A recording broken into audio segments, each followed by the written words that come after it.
नमस्कार श्रोताओं, हमारे भारत में कई तरह के गीत रचे गए हैं। कई महान गीतकार भी हुए हैं। उन्हीं में से एक नाम है गुलजार साहब का। उनके द्वारा लिखे गए कई गीत आपने सुने होंगे, लेकिन क्या आपको पता है उनका पहला गाना कौन सा था? कैसे उनके पहले गाने को लेकर दो महान कलाकारों में लड़ाई हुई और एक अन्य लड़ाई के कारण वे फिल्मों में गीत लिख पाए, जानेंगे आज की प्रस्तुति में। तब तक आप सुनिए गुलजार साहब का लिखा गया यह पहला फिल्मी गीत।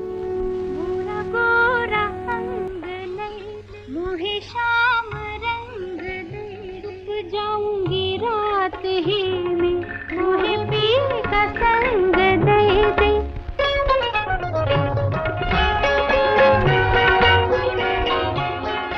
यह गाना 1963 में आई फिल्म बंदनी का है, जिसे नायिका नूतन जी के लिए चुलबुली आवाजें स्वर्गीय लता मंगेशकर जी ने दी थी, जिसके निर्देशक थे विमल रॉय, संगीतकार थे एस.डी. बर्मन और गीतकार शैलेंद्र जी गाने लिखने वाले थे। लेकिन शैलेंद्र जी और एस.डी. बर्मन के बीच किसी वजह से मनमुटाव हो गया और उन्होंने गुस्से में कह दिया कि वे शैलेंद्र जी के साथ काम नहीं करेंगे। विमल रॉय ने बहुत समझाया, परंतु सचिन दादा कहाँ मानने वाले थे। निर्देशक विमल रॉय बड़े परेशान थे। उन दिनों गुलजार साहब गैराज में गाड़ियों को रंगने का काम किया करते थे और लेखक बनने का ख्वाब देखा करते थे। उनकी यह बात गीतकार शैलेंद्र जी को पता थी, इसलिए उन्होंने गुलजार को बंदनी फिल्म के लिए विमल दा के पास भेज दिया। शैलेंद्र जी के कारण हमें एक और होनहार गीतकार मिल गए।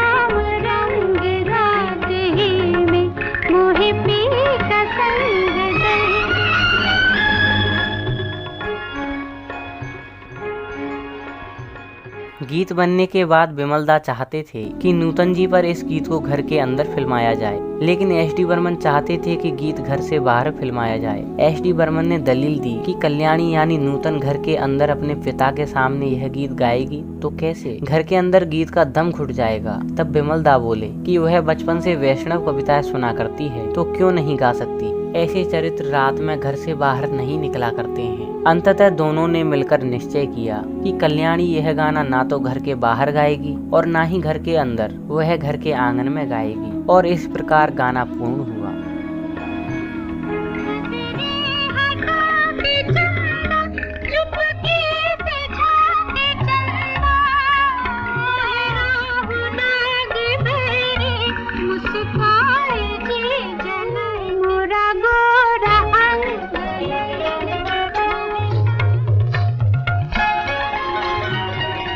श्रोताओं, पहले गीतों की रचना के लिए एक एक चीज को ध्यान में रखा जाता था, तभी तो ऐसे सुनहरे नगमे बन पाते थे। लेकिन यह अति दुखद है कि हम अब ऐसे समय में आ गए हैं जहां गीत बिल्कुल भयानक हैं और लगभग नग्नता से भरे हुए हैं। श्रोताओं, यह एक आध्यात्मिक गाना है जिसके छुपे हुए अर्थ को समझना थोड़ा मुश्किल है।